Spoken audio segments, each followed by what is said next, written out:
Bismillahirrahmanirrahim. Let's start the final term of MTH 101 Calculus and Analytical Geometry. तो lecture number 22 है और पहला topic है रिलेटिव एक्सट्रीमा।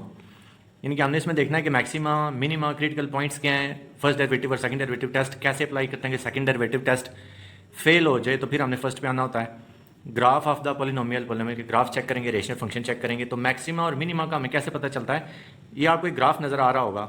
इसमें ये जो क्रस्ट और ट्रफ हैं, ये क्रस्ट हैं जो ऊपर वाले पॉइंट्स हैं, और ये जो नीचे वाले इनको हम ट्रफ बोलते हैं। ये ups and down, these are ups and these two are down. तो जो अप हैं उनको हम मैक्सिमम पॉइंट्स या रिलेटिव मैक्सिमा बोलते हैं या मैक्सिमम, और नीचे वाले जो पॉइंट्स हैं डाउन जो हैं उनको हम रिलेटिव मिनिमा बोलते हैं। मैक्सिमा मिनिमा की बजाय रिलेटिव हम इसको इसलिए बोलते हैं क्योंकि हम इनका आपस में कंपैरिजन कर रहे होते हैं। अच्छा, अब ये जो दो मैक्सिमा आपको नज़र आ रहे हैं, एक में कॉर्नर है बना हुआ और एक में कॉर्नर नहीं है। दोनों मैक्सिमा हैं, लेकिन आगे चल के हम देखेंगे कि इसमें क्रिटिकल पॉइंट कौन सा है, कैसे पता चलता है, स्टेशनरी पॉइंट कौन सा है, डेरिवेटिव किस पे जीरो होता है और किस पे जीरो नहीं होता है, या किस पे डेरिवेटिव अनडिफाइंड है। तो डेरिवेटिव जीरो होने का मतलब क्या है कि आपके पास एक लाइन है जो एक्स एक्सिस के पैरेलल है। तो अगर हम एक कार्टेशियन कोऑर्डिनेट सिस्टम चेक करें और इसमें एक लाइन एक्स एक्सिस के पैरेलल हो, ये जो लाइन है अब ये एक्स एक्सिस के पैरेलल है, तो हम बोलेंगे इस लाइन का डेरिवेटिव जीरो है या इसका स्लोप जो है वो जीरो है। डेरिवेटिव या d Y by D x या स्लोप या एम या राइज बाई रन, तो डेरिवेटिव बेसिकली राइज और रन की रेशो है। डी वाई और डी एक्स की रेशो नहीं आपने कहना, ये वो चीज़ लिखी हुई है, ये लिखा हुआ है d over d x of y, और राइज और रन की रेशो ठीक है। अब राइज देखें, इस लाइन में राइज तो है नहीं है, इस लाइन में सारे का सारा रन है, रनिंग है, तो राइज नहीं है तो जीरो लिख देंगे। Zero by run is equal to zero, यानी कि यहाँ पे डेरिवेटिव हमारे पास आ रहा है जीरो। इसी तरह अगर एक लाइन वाई एक्सिस के पैरेलल है, अब ये लाइन जो है ये वाई एक्सिस के पैरेलल, अब इसमें आपको नजर आ रहा होगा सारे का सारा रन है, जैसे आप लिफ्ट में बैठ के ऊपर की तरफ जा रहे हो। ये सारे का सारा राइज है, इसमें रनिंग तो नहीं है, तो राइज डिवाइडेड बाई जीरो, क्योंकि रनिंग नहीं है तो इसकी जगह zero put. Any term divided by zero is equal to infinity, यानी कि जो लाइन वाई एक्सिस के पैरेलल होगी उसका स्लोप अनडिफाइंड होगा इन्फिनिटी, और जो लाइन एक्स एक्सिस के पैरेलल होगी उसका स्लोप जीरो होगा।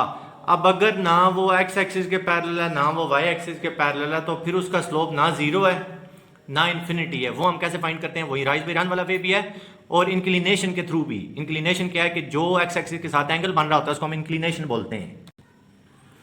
जैसे देखें कि ये जो लाइन है अब ना ये एक्स एक्सिस के पैरेलल है ना वाई एक्सिस के पैरेलल है, लेकिन ये एक्स एक्सिस के साथ कोई एंगल बना रही है थीटा, तो इस एंगल का जब आप टेंजेंट फाइंड करेंगे वो आपको डेरिवेटिव मिल जाएगा d Y by D x is equal to tangent theta.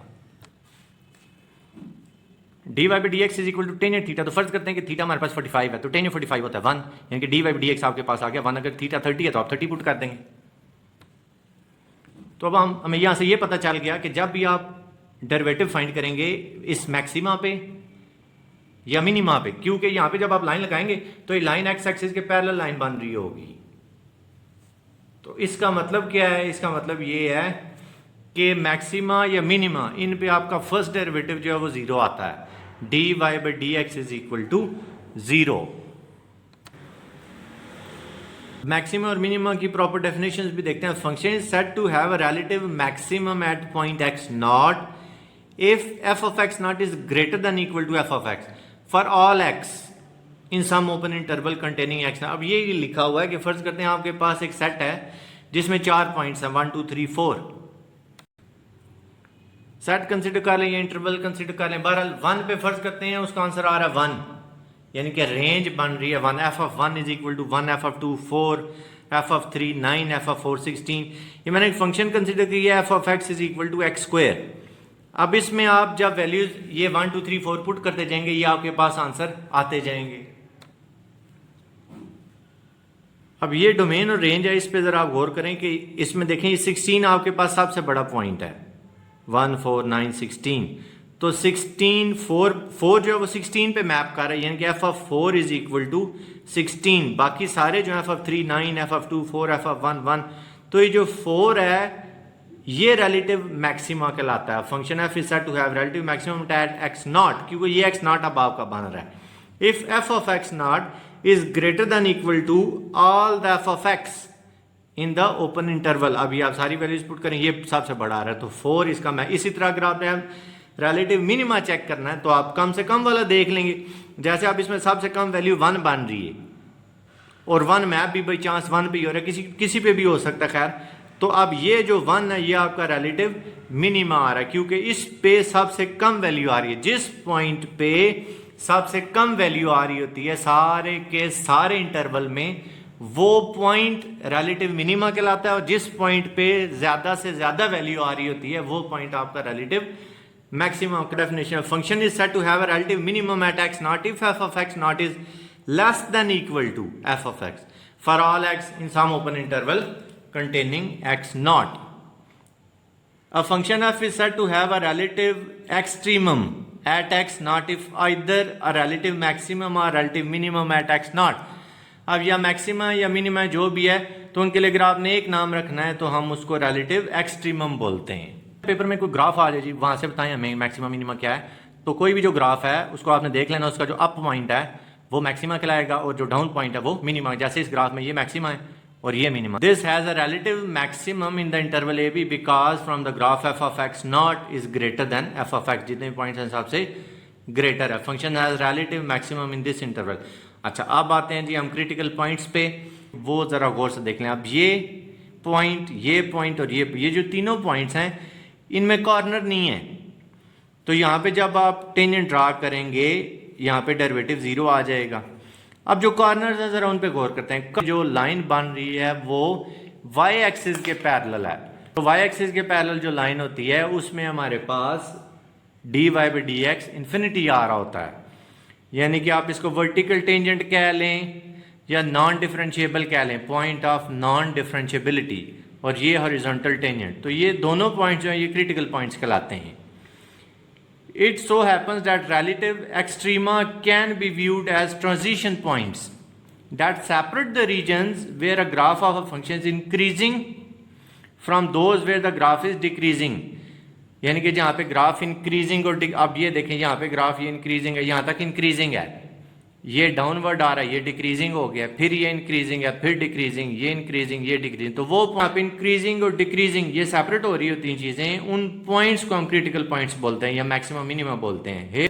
This shows that relative extrema of a function occurs at point where f has horizontal tangent, जैसे ये पॉइंट है, ये पॉइंट है, ये पॉइंट है, और where the function is not differentiable, जैसे ये दोनों पॉइंट्स हैं। Horizontal tangent mean derivative 0 and non-differentiable mean corners. If f has a relative extremum at x naught, then either derivative at x naught is equal to 0 or f is non-differentiable at x naught. यानी कि अगर आपके पास extremum मौजूद है, extremum means maxima या minimum, तो आपके पास या तो डेरिवेटिव 0 आ रहा होगा और या डेरिवेटिव इन्फिनिटी आ रहा होगा, यानी कि नॉट डिफरेंशिएबल। अब क्रिटिकल पॉइंट की प्रॉपर डेफिनेशन देखते हैं। Critical point for a function f is any value of x in the domain of the function for which derivative is equal to 0 or at which f is not differentiable.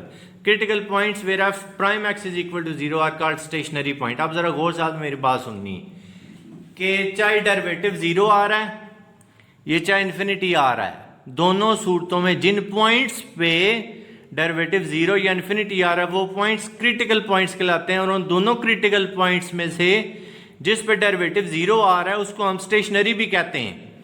Every critical point is not stationary point. Critical point सिर्फ वही stationary point होगा जिसमें derivative 0 आ रहा है। अगर उस पर derivative undefined है तो फिर वो स्टेशनरी पॉइंट नहीं है। स्टेशनरी का लफ्जी मतलब ये है साकिन, जो चीज घूम फिर ना रही हो, वहां से आप ये बात में रख लें। Relative extrema of function if any occurs eight critical point, यानी कि एक्सट्रीमा आपके पास क्रिटिकल पॉइंट पे ही मिलता है। अब इन तीनों डायग्राम से आपको ये बात और जबरदस्त क्लियर हो जाएगी। देखें, अब ये कॉर्नर तो नहीं है, इस पे हम हॉरिजॉन्टल टेंजेंट ड्रा कर लेंगे। इसका मतलब क्या है, डेरिवेटिव यहाँ पे 0 है, तो अगर डेरिवेटिव जीरो है तो वो क्रिटिकल पॉइंट होने के साथ साथ हमने उसका एक और नाम भी रख दिया जी स्टेशनरी पॉइंट, और ये मैक्सिमा है। अब ये मिनिमा है, यहाँ पे कॉर्नर बन रहा है, तो कॉर्नर का मतलब क्या है कि ये पॉइंट क्रिटिकल पॉइंट है, लेकिन स्टेशनरी नहीं है क्योंकि यहाँ पे हमारे पास डेरिवेटिव अनडिफाइंड आ रहा है, क्योंकि ये लाइन वाई एक्सिस के पैरेलल है। इसी तरह ये ज़रा पॉइंट देखें, इस पॉइंट में भी जब हम यहाँ पे ऐसे टेंजेंट ड्रा करेंगे तो ठीक है, ये क्रिटिकल पॉइंट तो हो गया क्योंकि ये लाइन वाई एक्सिस के पैरेलल आ रही है, लेकिन क्योंकि यहाँ पे डेरिवेटिव अनडिफाइंड है तो ये क्रिटिकल तो है लेकिन स्टेशनरी पॉइंट नहीं है। अब हम चेक करते हैं कि फर्स्ट डेरिवेटिव टेस्ट कौन सा है, सेकंड डेरिवेटिव टेस्ट कौन सा, उनके एग्जांपल्स देख लेंगे कि कैसे हमने उनको अप्लाई करना है। तो आपने करना क्या है, पहले मैं सेकंड डेरिवेटिव टेस्ट इस पे अप्लाई करूंगा, फिर इसी क्वेश्चन पे हम फर्स्ट डेरिवेटिव टेस्ट भी अप्लाई करेंगे। सेकंड डेरिवेटिव अब आपको नाम से पता चला, आपने इसको दो दफ़ा डिफरेंशिएट कर लेना है। पहली दफ़ा डिफरेंशिएट करेंगे, ये आ रहा है 3x² - 12x + 9। दूसरी दफ़ा डिफरेंशिएट करेंगे, ये आ रहा है 6x - 12। अब आपने पहले डेरिवेटिव को जीरो के इक्वल कर लेना है। आप ऐसे कह लें कि हम क्रिटिकल पॉइंट्स अब फाइंड करेंगे। पहले डेरिवेटिव हमारा था 3x² - 12x + 9 = 0, उसके हम फैक्टर्स वगैरह बना लेंगे। हमारे पास एक रूट आ जाएगा 3 और एक रूट आ जाएगा 1। अब ये जो दोनों पॉइंट्स हैं ये हमारे क्रिटिकल पॉइंट्स हैं, इनके आपने क्रिटिकल पॉइंट्स फाइंड कर लेने पहले। तो जब क्रिटिकल पॉइंट्स फाइंड हो जाएंगे उनको आपने सेकंड डेरिवेटिव में पुट करना है। सेकंड डेरिवेटिव था हमारा 6x - 12, तो पहले हम 3 पुट कर लेते हैं, कोई भी कर सकते हैं। 3 पुट किया, हमारे पास जो आंसर आ रहा है वो पॉजिटिव आ रहा है, >0। तो सेकंड डेरिवेटिव टेस्ट हमें ये बताता है कि अगर आपके पास आंसर >0 आ रहा है तो फंक्शन मिनिमा है, और अगर <0 आ रहा है तो मैक्सिमा है, यानी कि उल्टा चलना है आपने। अब ये पॉजिटिव आया हुआ है, so function has minimum value at x = 3। अब इसी सेकंड डेरिवेटिव में हम 1 पुट करते हैं। सेकंड डेरिवेटिव था हमारे पास 6x - 12, 1 पुट किया 6 - 12, ये हमारे पास आ गया -6 यानी कि -0। So the function has maximum value at x = 1। तो मैक्सिमम और मिनिमम किन पॉइंट्स पे आ रहे हैं वो तो हमें पता चल गया है। अब अगर आपने मैक्सिमम मिनिमम वैल्यूज फाइंड करनी है तो यही पॉइंट्स आप अपने क्वेश्चन में f(x) में पुट करेंगे। जैसे f(x) हमारे पास ये है तो मैं 3 पुट करता हूँ, इसमें 3 पुट करेंगे, आपके पास जो आंसर आएगा वो मिनिमम वैल्यू होगी क्योंकि इस पॉइंट ने आपको मिनिमा दिया था। f(3) हमारे पास आ रहा जी 0, इसका मतलब है कि 3 पे आपको मिनिमम वैल्यू मिलेगी और मिनिमम वैल्यू है 0।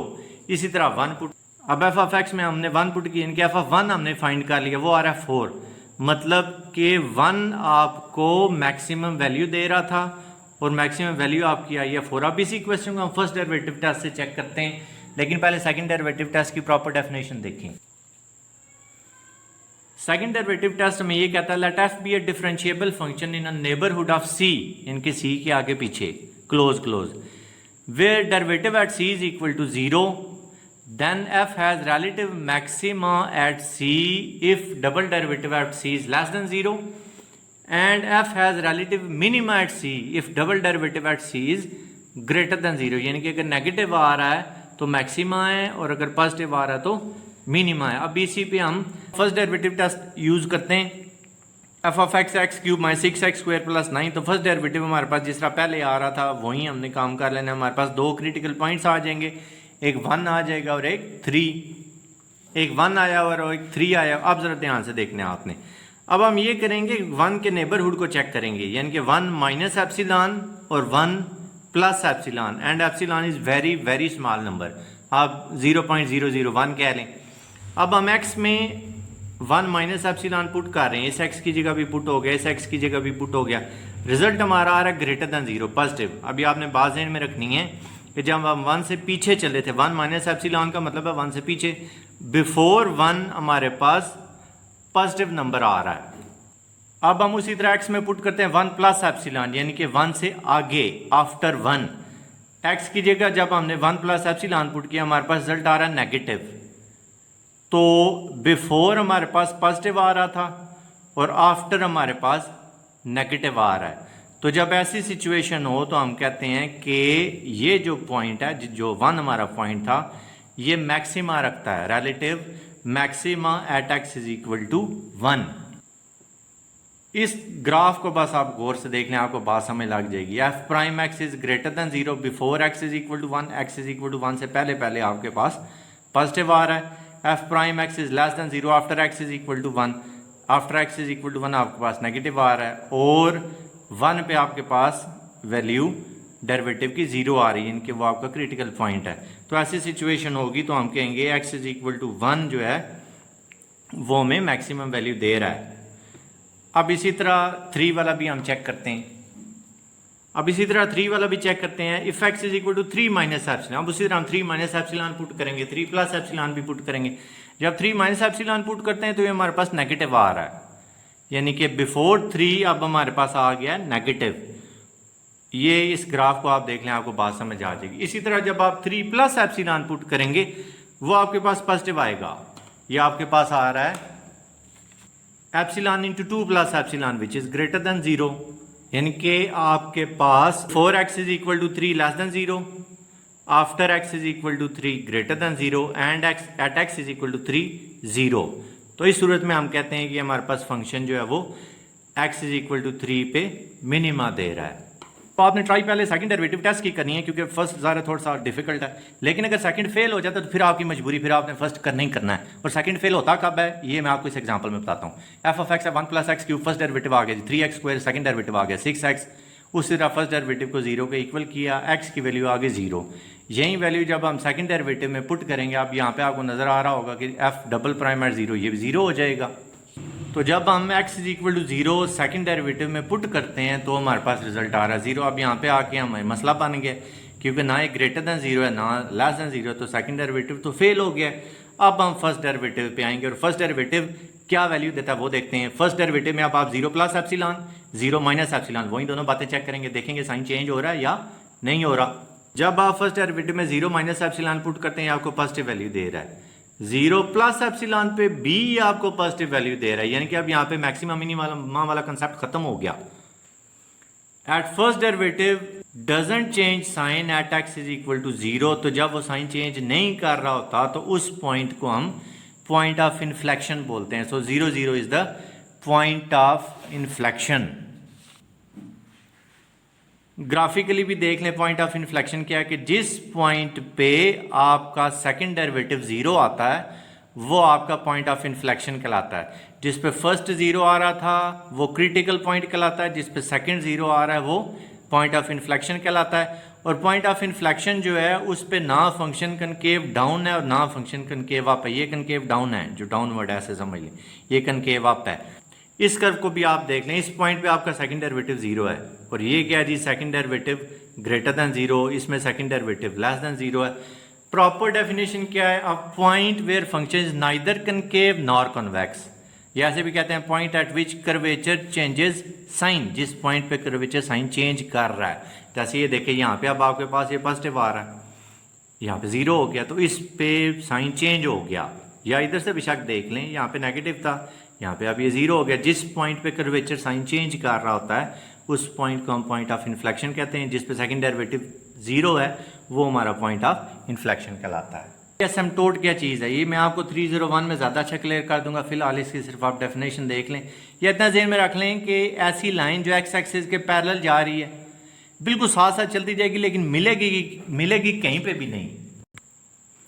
ये हमने कार्टेशियन कोऑर्डिनेट सिस्टम ड्रा किया। अब इसमें देखें रेड लाइन जो है एक्स एक्सिस के बिल्कुल साथ साथ जाती जा रही है, ये बहुत क्लोज है एक्स एक्सिस के, बिल्कुल साथ ट्रैवल करेगी, मिलेगी किसी भी जगह पे नहीं। तो इस लाइन को हम एसिम्पटोट बोलते हैं। एक्स के साथ वाली भी हो सकती है, वाई के साथ वाली भी हो सकती है, इन दोनों से हट के स्लैंट एसिम्पटोट भी हो सकता है।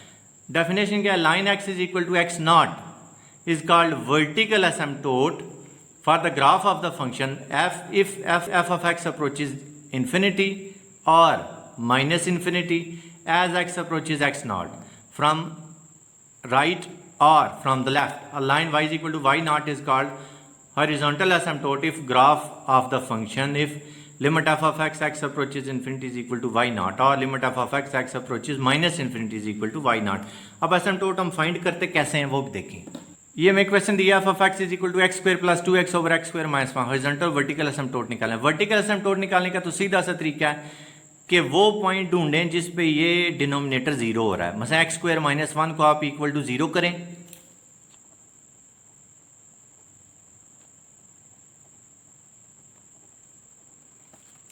तो एक्स स्क्वायर माइनस वन को इक्वल टू 0 किया, वहाँ से एक पॉइंट हमें -1 मिल गया और एक पॉइंट जो है वो 1 मिल गया, यानी कि X is equal to -1 and X is equal to +1 are vertical asymptotes. अच्छा, अब हॉरिजॉन्टल फाइंड करना है। हॉरिजॉन्टल हम ऐसे फाइंड करते हैं कि आप ये जो एफ ऑफ एक्स है इस पर लिमिट अप्लाई कर लें, एक्स अप्रोचेज इन्फिनिटी, पॉजिटिव वाली भी और नेगेटिव वाली भी। तो जब आप इस पर लिमिट अप्लाई करते हैं, अब यहाँ पे देखें, जब आप इसमें लिमिट अप्लाई करते हैं इन्फिनिटी पे इन्फिनिटी फॉर्म बन रही है, तो इस पर आपको लॉपिता रूल यूज़ करना पड़ेगा। आगे चल के मैं वो बता दूंगा, फिलहाल इतना आप ज़हन में रख लें कि आपने ऊपर और नीचे डिफ्रेंशिएट कर देना है। तो लॉपिता रूल हम कैसे यूज़ करते हैं, इसको आपने डिफ्रेंशिएट कर लेना ऊपर भी नीचे भी। एक्स स्क्वायर का डेरिवेटिव 2x आ गया, 2x का 2 आ गया, नीचे एक्स स्क्वायर का 2x आया और 1 का 0 आ गया। लेकिन अभी भी जब आप लिमिट पुट करते हैं तो इन्फिनिटी पे इन्फिनिटी बन रहा है, तो जब तक बनता रहेगा आप डिफ्रेंशिएट करते रहेंगे। दोबारा डिफ्रेंशिएट करें, 2x का आ गया 2, इस 2 का 0, नीचे वाले 2x का भी 2 आ गया, कट के आंसर आया 1। इसी तरह limit F of X approaches minus infinity, ये भी पुट करें, इस पर भी लॉपिता रूल यूज होगा, ये भी 1 आ गया। तो इसका है कि हॉरिजॉन्टल एसिम्पटोट बन रहा है y इज इक्वल टू 1, इसका हॉरिजॉन्टल एसिम्पटोट है। वर्टिकल आपने कैसे फाइंड करना है, डिनोमिनेटर को इक्वल टू 0 करेंगे, वहाँ से जो पॉइंट्स आएंगे आपको पता चल जाए। हॉरिजॉन्टल आपने कैसे फाइंड करना है, लिमिट अप्लाई कर देनी है, प्लस इन्फिनिटी वाली भी और माइनस इन्फिनिटी वाली भी। नेक्स्ट टॉपिक है हमारा न्यूटन मेथड या Newton Raphson's method, Rolle's theorem, value theorem. ये तीनों टॉपिक हमने चेक करने। तो न्यूटन मेथड जो है वो न्यूमेरिकल मेथड है। न्यूमेरिकल मेथड हम उस मेथड को बोलते हैं कि जब हमारे पास एग्जैक्ट सोल्यूशन नहीं आ रहा होता तो हम अपने एग्जैक्ट सोल्यूशन के करीब पहुंचते हैं, उस मेथड को हम न्यूमेरिकल मेथड या न्यूमेरिकल टेक्निक कहते हैं। अब we have algebraic formulas for polynomial equation up to degree 5 तक हम अलजेब्राइक इक्वेशन को सॉल्व एग्जैक्ट सोल्यूशन के लिए कर सकते हैं, लेकिन अब उससे ऊपर जाते हैं फिर हमारी मजबूरी बन जाती है कि हमने न्यूमेरिकल टेक्निक यूज़ करनी है। ये फार्मूला है हमारे पास न्यूटन रॉब्सन मेथड का, xn + 1 is equal to xn minus f of xn divided by derivative of f of xn। Using Newton Raphson method, find the root of the equation f of x is equal to x cube minus 2x minus 5 is equal to 0। तो सबसे पहली चीज़ इसमें होती है initial guess, an educated gas. अगर initial guess नहीं दिया हुआ तो फिर हमने वो गैस को ट्रेस करना होता है कि इन्वर्टर बता देता है x नॉट की वैल्यू क्या है। अब जैसे इस क्वेश्चन में नहीं गिवन, उसके लिए हम ये करेंगे कि यहाँ पे हम x की डिफरेंट वैल्यूज पुट करते जाएंगे और देखेंगे कहाँ पे जो आंसर आ रहा है उसका साइन चेंज हो रहा है। जैसे ही देखें आपने x की जगह 1 पुट किया, f ऑफ x हमारे पास आ रहा है -6, फिर x की जगह 2 पुट किया, f ऑफ 2 आ रहा है -1, यानी कि साइन सेम आया, अभी चेंज नहीं हुआ। फिर 3 पुट करेंगे, 3 पुट किया तो इसका आंसर आ रहा है 16, f ऑफ 3 16 आया और f ऑफ 2 -1, यानी कि f ऑफ 2 और f ऑफ 3 इनका जो आंसर है इनके साइन चेंज है। इसका मतलब है हमारा रूट इन दोनों के दरमियान कहीं ना कहीं लाई कर रहा है। बस जो हमारा आंसर आएगा वो 2 और 3 इसके दरमियान कोई ना कोई आंसर होगा, ना 2 से कम हो सकता है ना 3 से ज़्यादा हो सकता है। तो अब चाहे आप x नॉट 2 को रख लें या 3 को रख लें, वो आपकी अपनी चॉइस है। तो अब हम क्या करते हैं जी, न्यूटन रॉब्सन मेथड का फार्मूला लिख लेते हैं। न्यूटन रॉब्सन मेथड का फार्मूला क्या है, xn + 1 is equal to xn minus f of xn over derivative of f of xn। तो अब जो f ऑफ x था वहाँ पे जब बस आप x में सब्सक्रिप्ट n दे दें, वो आपका f ऑफ xn बन जाएगा। ये बन जाएगा xn raise to power 3 minus 2xn minus 5, ये हमने वो लिख लिया। फिर डिफरेंशिएट इसको जब किया हुआ है 3x² माइनस 2, उसमें भी यही काम करें तो डेरिवेटिव हमारे पास आ गया 3xn² माइनस 2। इस कैल्शियम वगैरह लेके इसको सेट करके ये हमने एक जनरल फॉर्म बना ली, यानी कि xn + 1 हमारे पास आ गया है 2xn raise to power 3 + 5 whole divided by 3xn² minus 2। अब हम ये करेंगे कि n को डिफरेंट वैल्यूज देते जाएंगे, हमारे आंसर आते जाएंगे। मैं n की जगह अगर मैं 0 पुट करता हूँ तो मेरे पास ये आ जाएगा x1 is equal to x0 minus x0 raise to power 3 minus 2x0 minus 5 divided by 3x0² minus 2। अब x0 मैंने 2 का हुआ था तो मैं यहाँ पे x की जगह पे 2 पुट करता जाऊँगा। n हमने 0 रख लिया, x0 2 रख लिया। जब वो वैल्यूज पुट की तो x1 हमारे पास 2.1 आ गया। इसी तरह वो जो जनरल फार्मूला हमने बनाया था उसमें आप n की जगह 1 रख लें, 1 रखेंगे तो 1 + 1 वो 2 बन जाएगा। इधर आपके पास x1 आ जाएगा, x1 की वैल्यू 2.1 अब यहाँ पे पुट करेंगे, x2 का आंसर है 2.09456। इसी तरह n की जगह फिर 2 पुट करेंगे तो जनरल फार्मूला में आपके पास x3 आ जाएगा, यहाँ पे x2 आएंगे। अब x2 की वैल्यू जो हमने फाइंड की है वो यहाँ पे हमने उसी तरह पुट कर देनी है। तो x3 फाइंड कर लिया, x4। अब सवाल ये है कि इसको रोकेंगे कहाँ पे, तो हमें पहले क्वेश्चन देखना है कि वो 2 डेसिमल पे आंसर पूछ रहा है, 3 पे 4 पे कहाँ पे। अब ये जो आंसर है ये 1 2 3 4 5 1 2 3 4 5 ये दोनों आंसर सेम आ गए, ये 5 डेसिमल प्लेसेस तक सेम आंसर हैं। ये देखें ना 1 2 3 4 5, ये भी 5 और ये भी 5। लेकिन अगर वो 4 डेसिमल तक पूछा तो मैं यहाँ पे रुक जाता। क्यों? ये देखें इसका आंसर 4 डेसिमल प्लेस तक आंसर सेम है 0.0945 0.0945। तो क्वेश्चन में आपने देख लेना है कि टीचर की डिमांड कहाँ तक है। अब रोल्स थ्योरम देखते हैं। रोल्स थ्योरम ये let f be differentiable on A B and continuous on the closed interval and f of a is equal to f of b, then there is at least one point c in the open interval where derivative at c is equal to 0। अब ये बात क्या लिखी हुई? ये लिखा हुआ है कि आपके पास एक फंक्शन है, वो ओपन इंटरवल में डिफरेंशिएबल है और क्लोज्ड इंटरवल में कंटिन्यूअस है, यानी कि उसकी लाइन में कहीं भी ब्रेक नहीं आ रहा। एफ ऑफ ए और एफ ऑफ बी इक्वल भी हैं, तो आपके पास उस फंक्शन में, उस ग्राफ में कम से कम एक पॉइंट ऐसा ज़रूर होगा जिस पॉइंट पे आपको डेरिवेटिव 0 मिलेगा। और जिस पॉइंट पे डेरिवेटिव 0 मिलता है उस पॉइंट को हम कहते हैं क्रिटिकल पॉइंट। ये पहले भी हम बात चेक कर चुके हैं। यानी कि आपको इस तरह के फंक्शन में क्रिटिकल पॉइंट लाजमी मिलेगा। तो क्रिटिकल पॉइंट मिलेगा, या आप ये भी कह सकते हैं कि आपको वहाँ पे मैक्सिमा या मिनिमा वो भी ज़रूर मिलेगी, क्योंकि क्रिटिकल पॉइंट वहीं पे मिलता है जहाँ पे मैक्सिमा और मिनिमा होते हैं। मीन वैल्यू थ्योरम देखते हैं। ये भी ऑलमोस्ट वही चीज़ है। Let f be differentiable on A B, और ए बी जो है वो ओपन इंटरवल है, कंटिन्यूअस जो है वो ए बी वो क्लोज्ड इंटरवल है। आउट में उसने सेमी ओपन लिखा हुआ था, तो आप इसको ठीक कर लें। ये क्लोज्ड इंटरवल है, कंटिन्यूअस जो है वो क्लोज्ड इंटरवल पे है। Then there is at least one point c in the open interval a b such that derivative of c is equal to f of b minus f of a divided by b minus a, या आप ऐसे कह लें y2 minus y1 over x2 minus x1। तो ये होता क्या? ये स्लोप है, यानी कि ये स्लोप लिखा हुआ है। ये भी उसी तरह जो आपके पास रोल्स थ्योरम से मिलती जुलती चीज़ है। ये भी स्लोप है और वो भी स्लोप ही है। डेरिवेटिव बेसिकली स्लोप को ही कहते हैं। इंटीग्रेशन हम करते क्यों है? सबसे पहली बात ये है, इंटीग्रेशन का असल मकसद एरिया फाइंड करना होता है। एरिया अंडर द कर्व अगर आपने फाइंड करना है तो हमने इंटीग्रेट करना है। और इंटीग्रेशन और समेशन में कोई खास फर्क भी नहीं है, दोनों सेम चीज़ें होती हैं।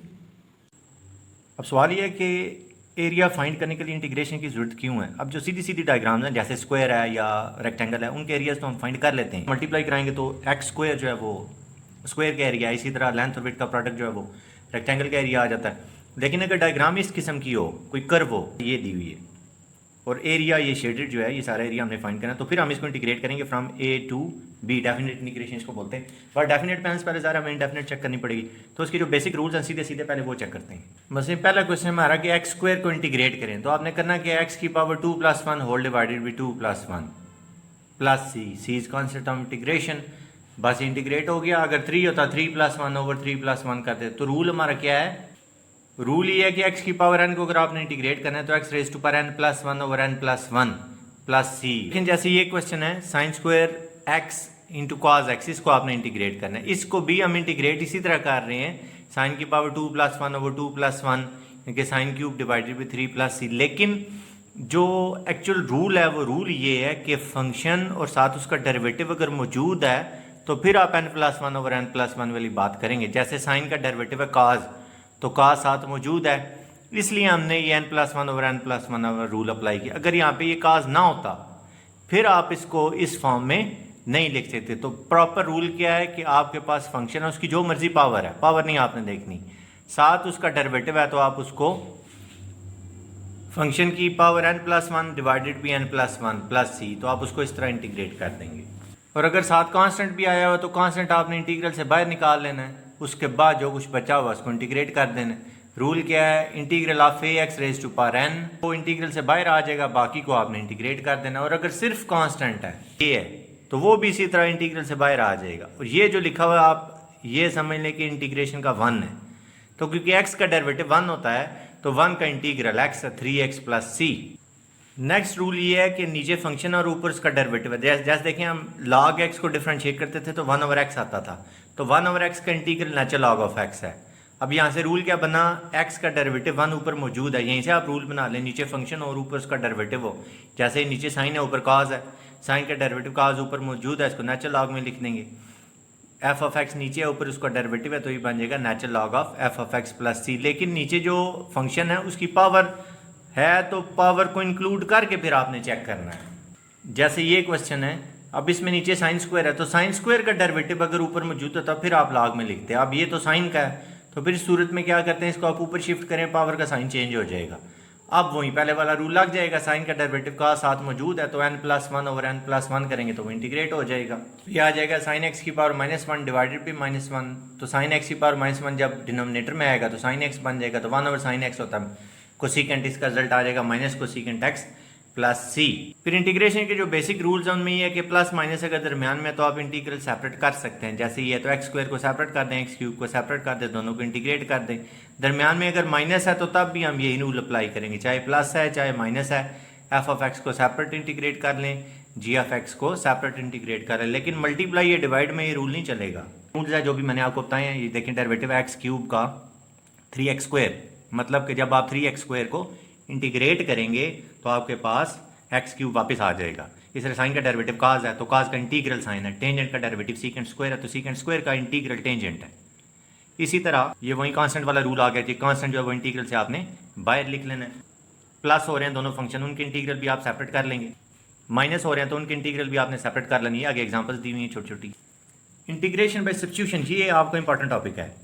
अब उसमें आपने मैंने कुछ लफ्ज़ लिखे हैं, देखें, try to search function and its derivative. Function और उसका डेरिवेटिव आप ढूंढ लें तो समझ लें आपने इंटीग्रेट कर लिया। सब्स्टिट्यूशन से करते हैं उसके बगैर वो आपकी अपनी मर्जी फिर, लेकिन अगर क्वेश्चन में क्या रहा है कि सब्स्टिट्यूशन से करें फिर उसी से करेंगे। जैसे देखें ये क्वेश्चन है, अब अगर एक्स स्क्वायर प्लस 1 को हम डिफ्रेंशिएट करें तो हमारे पास 2x आता है, यानी कि ये फंक्शन है एक्स स्क्वायर प्लस 1 और ये 2x उसका डेरिवेटिव है, तो एक्स स्क्वायर प्लस 1 को आप लेट कर लेंगे u, तो du आपके पास क्या आ जाएगा 2x dx। अब ये 2x dx की वैल्यू भी आपने बना ली और एक्स स्क्वायर प्लस 1 की वैल्यू भी आपने बना ली। एक्स स्क्वायर प्लस 1 हमारे पास आ गया जी u, और 2x dx की जगह हमारे पास आ गया du पावर 50 उसी जगह। अब पावर रूल अप्लाई हो गया, n+1 ओवर n+1 वाला 50+1 ओवर 50+1 प्लस अब u जो आपने लेट किया हुआ था वो वापस पुट कर दें, एक्स स्क्वायर प्लस 1 पुट हो जाएगा u की जगह पे, पावर 51 बन गई, ये भी 51 आ गया। अगर सब्स्टिट्यूशन से कह रहा है तो ठीक है, सब्स्टिट्यूशन से नहीं कह रहा तो आप डायरेक्ट भी कर सकते हैं। अब ये डेरिवेटिव साथ मिल गया है तो जो पहले मैंने रूल बताया n+1 वाला वो आप यहाँ डायरेक्ट भी अप्लाई कर सकते हैं, एक्स स्क्वायर प्लस 1 और उसकी पावर 50+1 ओवर 50+1, क्योंकि एक्स स्क्वायर प्लस 1 का डेरिवेटिव साथ मौजूद है। फिर वही बेसिक फार्मूले दोबारा आ गए, एक्स का डेरिवेटिव 1 है तो मतलब 1 का इंटीग्रल एक्स है, ये वही n+1 वाली बात होगी। ये फिर टेंजेंट का डेरिवेटिव सीकेंट स्क्वायर है, इनके सीकेंट स्क्वायर का इंटीग्रल टेंजेंट एक्स है, ये सारी वही चीज़ें लिखी हुई हैं। नेक्स्ट हमारा इंपॉर्टेंट टॉपिक है सिग्मा नोटेशन। तो ये क्या है, कहाँ पे यूज़ करते हैं? Sigma notation is use to write lengthy sums in compact form. मतलब जो बड़े बड़े सम है उसको आपने शॉर्ट फॉर्म में लिखना है। तो ये ग्रीक लेटर है, सिग्मा भी करते हैं, समेशन भी कहते हैं इसको, दो नाम है जो मर्जी कह लें। अब ये है क्या, जैसे ही आपको नज़र आ रहा होगा 1 square plus 2 square plus 3 square, तो उसको आप इस फॉर्म में लिख सकते हैं। ये क्योंकि सारे स्क्वायर्स हैं तो आपने इधर स्क्वायर लिखना है। 1 2 3 4 5 को आप के कह दें, और के हमारे पास है क्या, 1 से शुरू हो रहा है 5 तक जा रहा है, के इज इक्वल टू 1 2 5। और लाजमी नहीं है कि यहाँ पे आप के लिखें, कोई और लफ्ज़ भी लिख सकते हैं, INJ, इस तरह कुछ भी यूज़ हो सकता है। ये आगे छोटी छोटी एग्जांपल्स हैं, जैसे के क्यूब, के इज इक्वल टू, मतलब आप 4 से शुरू करेंगे, 4 का क्यूब, फिर 5 का, फिर 6 का, फिर 7 का, 8 पे आके आप रुक जाएंगे। और ये जो नीचे लिखा हुआ है इसको हम लोअर लिमिट कहते हैं, जो ऊपर लिखा हुआ है इसको हम अपर लिमिट कहते हैं। अगर लोअर लिमिट और अपर लिमिट दोनों सेम है, जैसे ही देखें दोनों 2 हैं, तो फिर ज़ाहिर है आप सिर्फ वही लिखेंगे जो लिमिट होगी 2। अगर यहाँ पे लेटर से यहाँ पे होता 5, इधर ऊपर भी 5 होता, फिर आप यहाँ पे 5 लिख देते। अच्छा, इसको आप ज़रा गौर से देख लें, यहाँ पे वेरिएबल नहीं है, सिर्फ एक कांस्टेंट लिखा हुआ है। तो जितनी दफ़ा फिर ये आई है आपके पास, जैसे ये आई है 1 2 5, तो फिर आप 2 को 5 दफ़ा लिखेंगे, 1 2 3 4 5, 2 + 2 + 2 + 2। इसी तरह आप ये देखें x रेज़ टू पावर 3, और k हमारे पास 3 से लेके 6 तक है, तो ठीक है, फिर इसको भी हम उसी तरह कंटिन्यू कर देंगे, x cube plus x cube plus x cube plus x cube, यानी कि 3 4 5 6 4 दफ़ा ये आ गया। A sum can be written in more than one way with the sigma notation if we change the limits of the summation। कि अगर आप summation की limits change कर रहे हैं उसको हम कई तरीकों से लिख सकते हैं। मतलब का मकसद ये है कि कई लिमिट्स दिखने में हो सकता है आपको डिफरेंट नज़र आ रही हो, लेकिन होती सेम है। जैसे ये तीनों जो आपको नज़र आ रही हैं ना, ये तीनों सेम लिखी हुई हैं। कैसे सेम लिखी हुई हैं अब आप खुद देख लें। ये देखें 2 4 6 8 10, 2 4 6 8 10, 2 4 6 8 10। इसमें जब आप के की जगह 1 पुट करेंगे, 1 से 5 तक जाएंगे तो ये आएगा। 0 से 4 तक जाएंगे ये आएगा, 2 से 6 तक जाएंगे ये आएगा। अब इसका मतलब क्या है? इसका मतलब ये है कि आप ये लोअर और अपर लिमिट्स चेंज कर सकते हैं। एक आध हम इसकी एग्जांपल देखते हैं कि कैसे हम चेंज करते हैं। अच्छा जी, हमारे पास लिखा हुआ है summation 5 raise to power k minus 2 k is equal to 3 to 7। अब मैं ये करता हूँ कि ये जो k इज इक्वल टू 3 है ना, इसको हम यूज़ करेंगे। 3 दूसरी साइड पे आके -3 बन जाएगा, k minus 3 is equal to 0। अब ये जो कुछ भी आपके पास आया हुआ है इसको आप कोई भी लेट करना, मतलब मैं इसको j कह देता हूँ। j is equal to k minus 3। तो अब आप जब k की जगह पे 3 पुट करेंगे, ये देखें k की जगह पे 3 पुट करें, 3 माइनस 3 क्या आ गया 0, यानी कि अब आपकी समेशन अब आपके पास लोअर और अपर लिमिट्स बन जाएंगी 0, क्योंकि आप j से शुरू कर रहे हैं, j इज इक्वल टू 0। और दूसरी हमारे पास लिमिट थी 7, जब इधर 7 पुट करेंगे 7 माइनस 3 वो बन जाएगा 4। अब आपकी ये लिमिट्स बन गई हैं, j is equal to 0 to 4 और यहाँ पे आ जाएगा 5 की पावर। अब जैसे यहाँ पे k माइनस 2 है, अब k j हमने कहा था k माइनस 3 और हमारे पास यहाँ पे क्या है जी k माइनस 2। k की यहाँ से आपके पास वैल्यू क्या आ रही है j प्लस 3, वो आप यहाँ पे लिख लें। j प्लस 3 माइनस 2 ये क्या आ गया j प्लस 1, यानी कि अब हमारी समेशन क्या बन गई है 5 raise to power j plus 1। अब ये दोनों इक्वल आ गए। इसी तरह आप किसी जगह भी चेंज कर सकते हैं। To represent a general sum we will use letters with subscripts. अब ये क्या लिखा हो जी a1 plus a2 plus a3 represent the general sum with 3 terms. Partial sum भी हम इसको कहते हैं, जनरल सम या पार्शियल सम, उसको हम इस फॉर्म में लिख देते हैं a1 plus a2 plus a3। तो एक एक कर दी और k है 1 से लेके 3 तक। इसी तरह अगर general sum with n terms ये आपने लिखना है तो आप b1 b2 b3 a1 a2 a3 भी कर सकते हैं। फिर इधर an लिख देंगे और k आ जाएगा 1 to n। Properties of sigma notation. पहली प्रॉपर्टी है कि कांस्टेंट आप समेशन से बाहर निकाल सकते हैं। दूसरी ये है कि अगर प्लस है तो दोनों पे समेशन सेपरेट अप्लाई हो जाएगी, माइनस है तो भी दोनों पे समेशन सेपरेट अप्लाई हो जाएगी। इसमें से नॉर्मली लॉन्ग क्वेश्चंस लाजमी देना होता है। अब ये लिखा हुआ क्या है 1 2 3 4 5 अप टू n, यानी कि नेचुरल नंबर्स को आप कह लें आपने कैसे रिप्रेजेंट करना है, ये आपने ज़हन में रखना है n into n plus 1/2।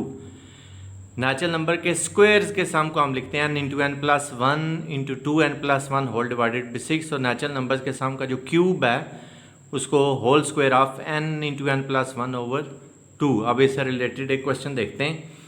k into के प्लस 1 और k है 1 से लेके 30 तक। ये हमारे पास क्या बन गया जी, अब मल्टीप्लाई कराए k स्क्वायर प्लस k।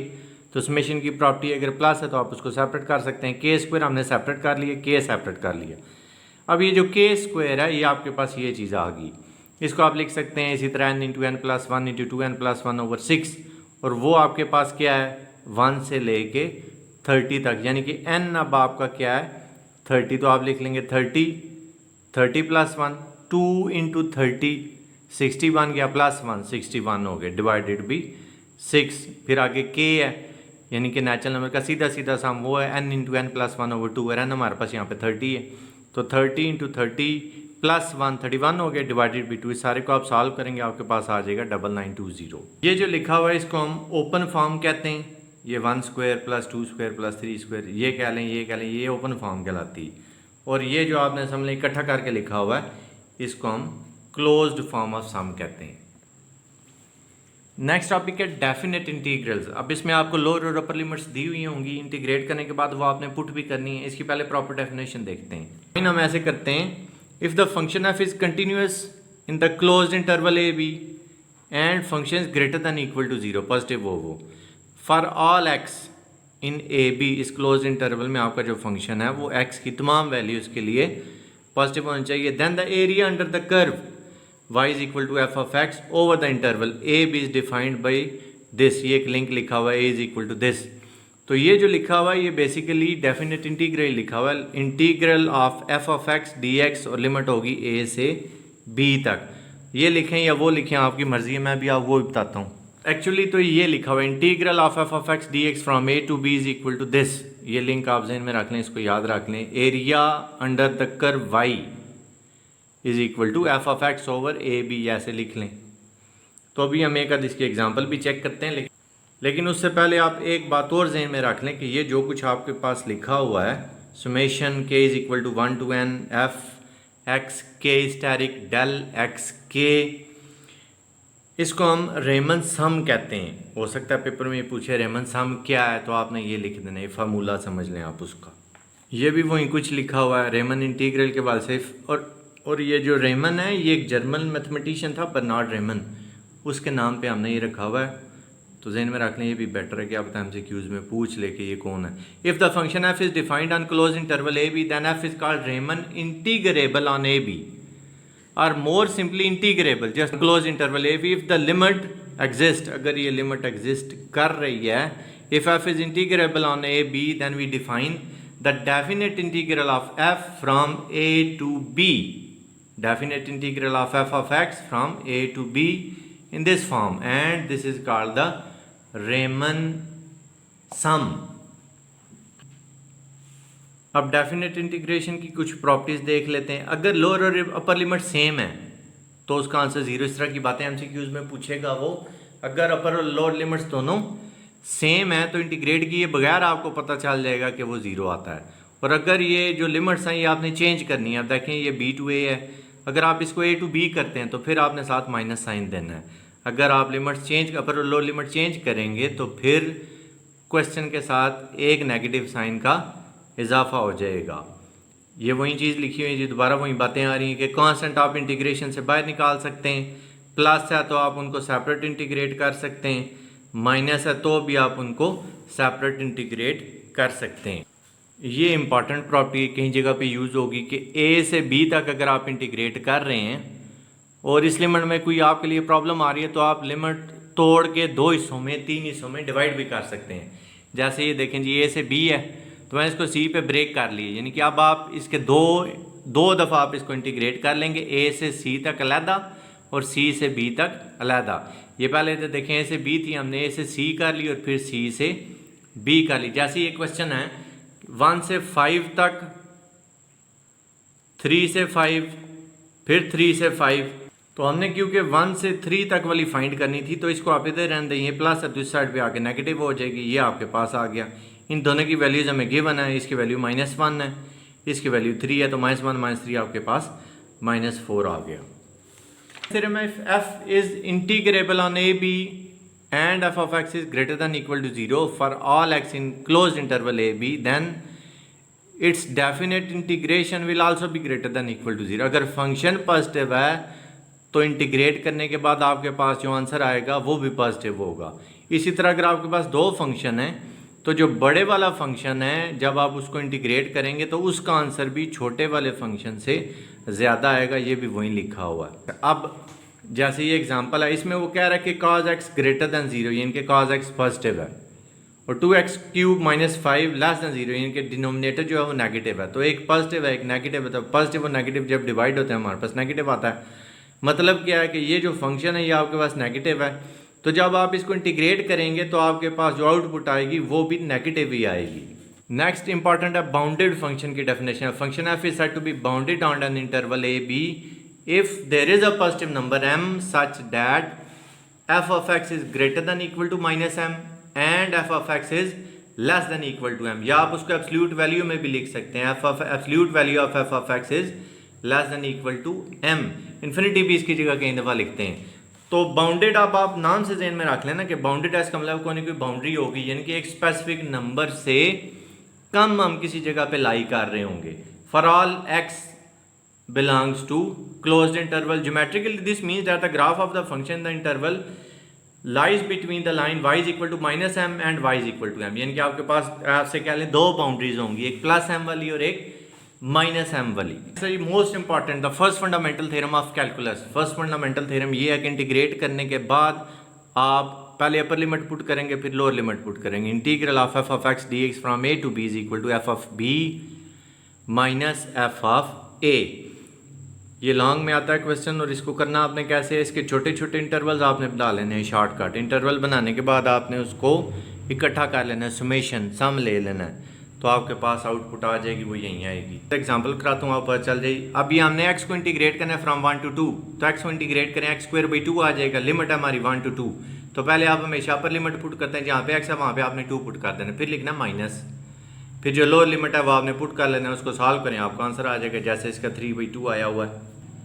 और डेफिनेट इंटीग्रेशन की प्रॉपर्टीज़ में जब आपने लिमिट्स वगैरह पुट करनी है तो कांस्टेंट आप बाहर निकाल सकते हैं, कांस्टेंट पे आप लिमिट पुट करें या ना करें नो प्रॉब्लम। इसी तरह अगर 2 फंक्शन है प्लस हो रहे हैं तो आप उनकी लिमिट्स भी सेपरेट कर सकते हैं, माइनस हो रहे हैं उनकी लिमिट्स भी आप सेपरेट कर सकते हैं।